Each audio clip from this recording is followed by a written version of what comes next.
Mm, so do I surmise that I've missed a few days? Yes, you would be correct. Oh my gosh, this is not gonna stay.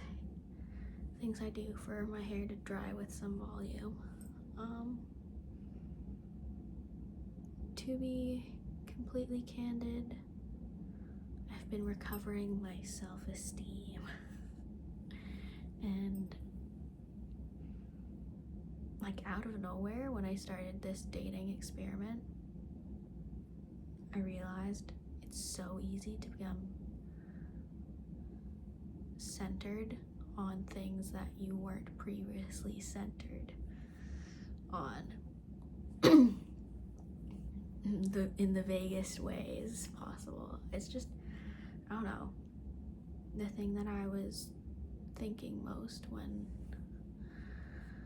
I thought this debacle was over was I get to return to myself.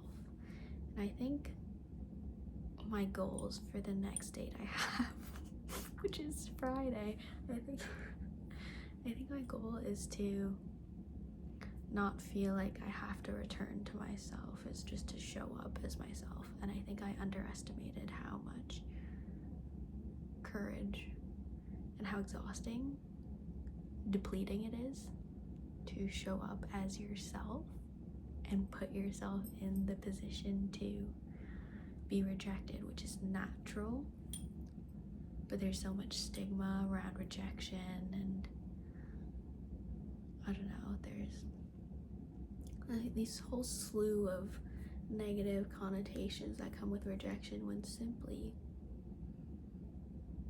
you know, attraction isn't just, like, it's not that you're,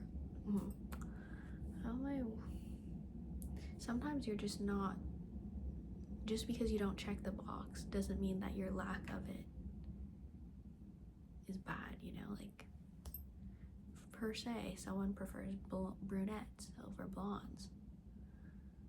Blondes aren't gonna be like, oh, I'm not brunette, it's the end of the world, blah, blah, you know. It's kind of just like, the people that want things, certain things, will find people that have those certain things, and it's just a matter of, you know, and with the weather getting colder again,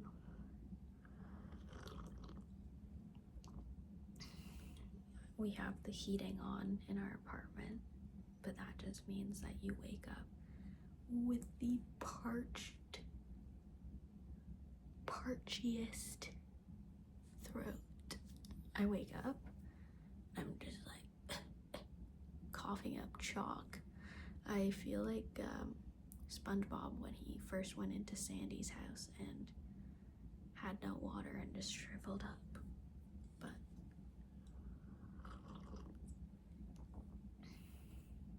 Steve, what I love most about rivers is can't step in the same river twice.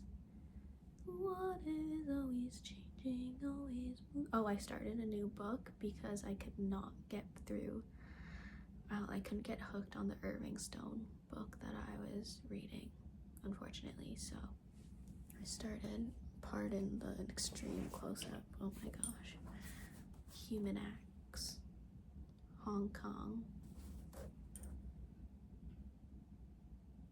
Yeah, we'll see. I'm kind of intrigued by the first few pages, to say the least. And final season, so I'll most definitely be preoccupied. I think what threw me for a loop was how easy it was to get down the rabbit hole of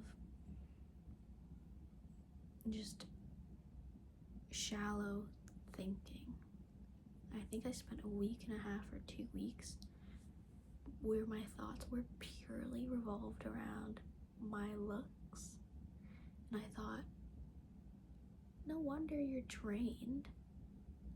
I mean, the way that I present, the way I look, is without a doubt the least interesting thing about me as a human being and my lived experience and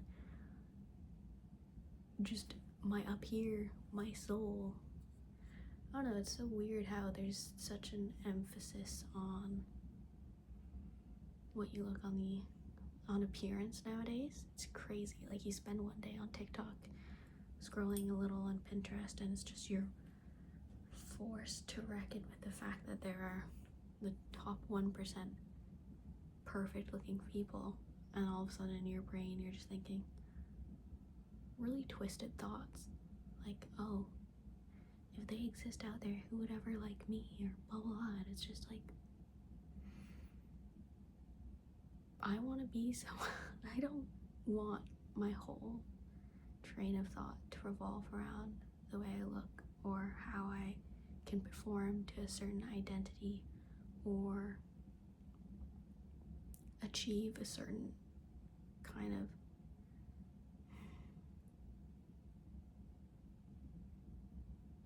personality or outward persona.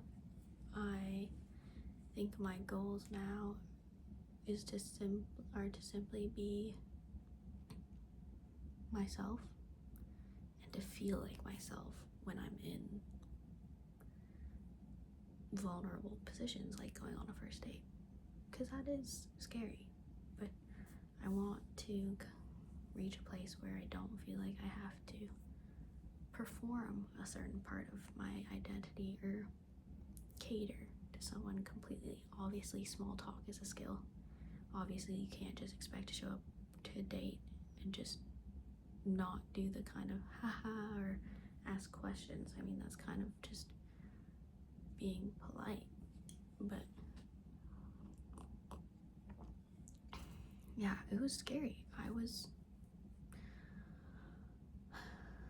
I'm usually not the person who hinges everything on my appearance or is walking around thinking, well, that's a lie. I do quite often walk around thinking people are looking at me because I'm ugly, but that's a different thing, okay?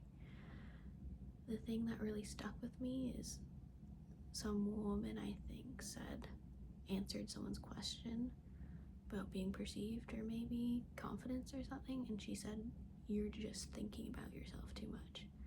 And that's something I noticed because I used to be an overthinker, is that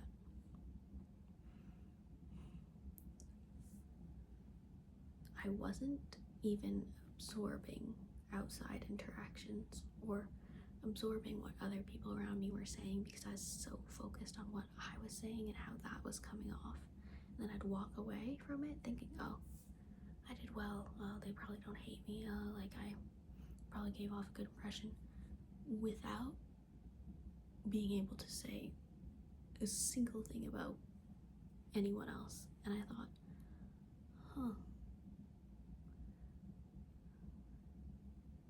anxiety and overthinking is a type of conceit that I never thought of. You know, that saying where it's like, just because you think less of yourself doesn't mean you think about yourself less. Hopefully that makes sense, but it's basically like self-hatred is the other kind of side of narcissism, because to hate yourself to an extent, to such a strong degree, and to think about yourself so much is a type of narcissism.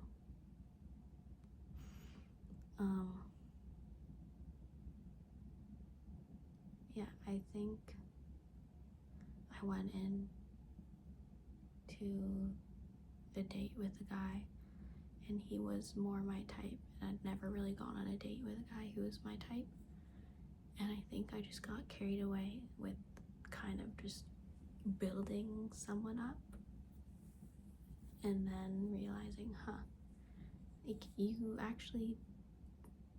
right, you guys, we didn't have chemistry and we didn't really click. I just was kind of like excited because he was more my type, but it really showed me kind of like both sides of the coins. My mom was also, I talked briefly about this with my mom, but basically she was saying, yeah, I once dated a really beautiful, handsome man, but he was so dull. Like, and I don't know, I think growing up with kind of low self-esteem or believing you're the ugly friend, you kind of have it in your head that no way someone good looking could like me. But then you realize not all attention is actually worthy of your care anymore. Like, you get older, you expand on yourself, you build on your character, you experience, like, you accrue worldly experiences, intellectual abilities. Like, you become someone who's really incredibly complex and interesting. And your first taste of, oh, someone good looking likes me, you're kind of like, oh wow, this is you're a kid in a candy shop. And then maybe you talk more than once or at length more than once, and you kind of think, like, it's not all about looks. It's really about finding someone who matches you and your personality. And the older I get, the more I realize it has nothing to do with looks, but it's also somewhat concerning how much emphasis has been put on the way you look as opposed to the quality of your character. I think it's really damaging for young minds and young people to kind of grow up on TikTok and social media where the biggest thing is to be pretty instead of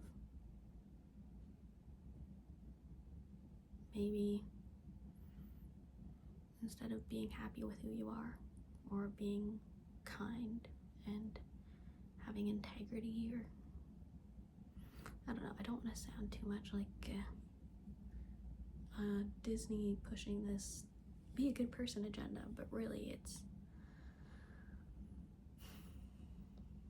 when I refocused and snapped myself out of my shallow thinking, I realized I actually have self-fulfillment outside of romance, or what's the word? Not vindication. Reassurance from outside perspective. I mean, I have goals and ambitions that can fulfill those same needs, you know what I mean? And I just lost sight of them for a second. That was really scary, losing sight of my goals and ambitions. How did that happen so easily?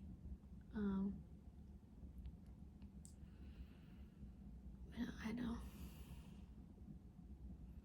Oh, I bought my first Sudoku book. I'm gonna try and give my brain something to digest. But yeah, I wrote something about like the rejection, and 1 second. Okay, I'm back. But now when I have feelings, I try to not get to the bottom of them, but kind of pinpoint what it actually is. And so after the rejection, I was thinking, what about it hurt other than my ego? Like, I knew my ego was involved and my pride, like it stung a little, because it's like, I didn't want you, but why don't you want me? But that's just a little ego tidbit. You can just tell your ego, hey, put that away for now. Don't need that. This is what I wrote down. What are the old fears that came up? That I'm a bad person. That I'm hard to love. That nobody will truly be able to love me. that I am the same cruelty I was met with, that for the life of me, oh, can't believe I'm counting on my head, for the life of me, I cannot keep people in my life, that there is something very wrong with me, that at the heart of things, nobody will understand my heart or soul. And there I'd like to insert James Baldwin saying, your pain is not your, what's your isolating you? Your pain is your bridge to other people. God, that I'm not soft nor gentle enough, that I'm ugly, that I'm too sharp, which is kind of related to the soft and gentle part. And out of everybody in the world, who would choose me of all people? So I think that's 11 things that I could pinpoint what was making me. And then after I wrote it out, I felt 100 times better, because just looking at it on paper, I was kind of thinking like, yeah, those are big questions and they're always going to be looming and you're always going to have doubts. But some of these things are ridiculous. I mean,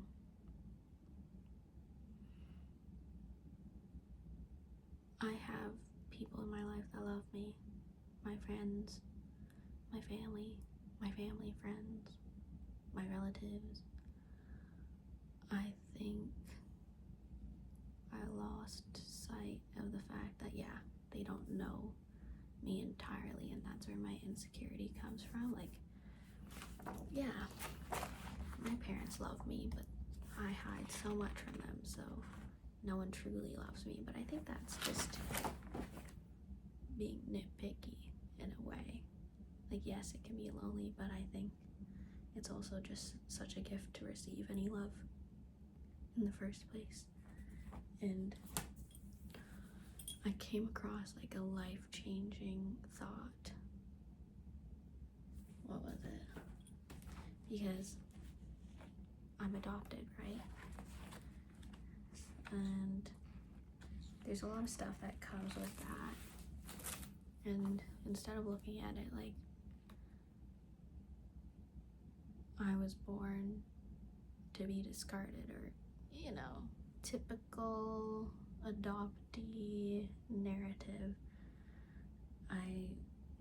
it came to me literally tonight, and it was kind of like, you started your life being chosen. And I think I like that narrative a lot more, because yes, maybe the start wasn't, but I did get adopted, and I was chosen by my adoptive parents and my parents, who are my parents. But it's just like, you started your life being chosen, and that flipped the switch in a narrative that I've struggled with for 21 years in a way that I've never been able to wrap my mind around until now. And, you know,